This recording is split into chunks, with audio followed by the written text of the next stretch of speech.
Bonjour, morning brief du 13 août 2025. Alors, la bourse de Casa termine sur une note positive pour la sixième séance consécutive avec un MASI donc qui a une hausse de 0,2%, portant ses gains annuels à 34,59%. Le MASI qui s'approche, qui est à moins de 120 points de 20 000, de la barre de 20 000 points, dont des volumes qui sont également soutenus, plus de 512 millions de dirhams échangés sur le marché central.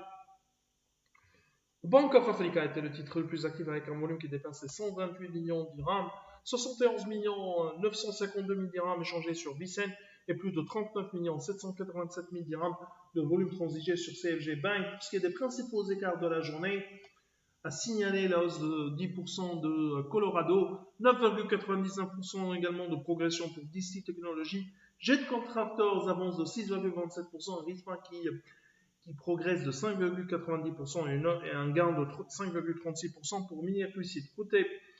Côté baisse, on a un Rebap Company qui recule de 5,99%, Zenija perd 5,98%, pareil pour Balima qui accuse un repli de 5,98%, Quartier Sarad abandonne 3,27% et une diminution de 3,04% pour réalisation mécanique.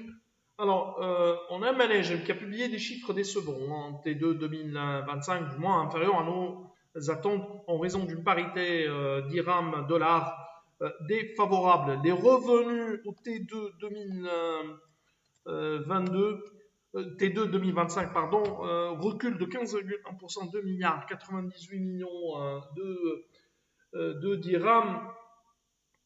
Sur ce premier semestre, le chiffre d'affaires de management ressort en légère hausse de 0,3%, 4 milliards 422 millions de dirhams. Les revenus au premier semestre 2025 du groupe minier sont soutenus par l'appréciation des cours des métaux précieux, plus 39% pour l'or et plus 26% pour l'argent, et par la consolidation des volumes vendus au Maroc.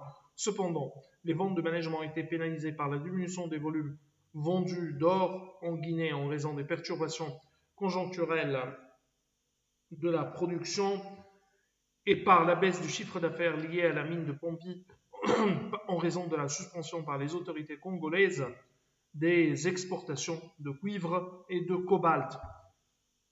Les investissements réalisés au cours du premier semestre 2025 s'établissent à 2 milliards 885 millions de dirhams, dont 80% alloués au projet de développement du groupe, principalement les travaux de construction de bateaux or au Soudan et Tizert cuivre, aujourd'hui en phase d'achèvement.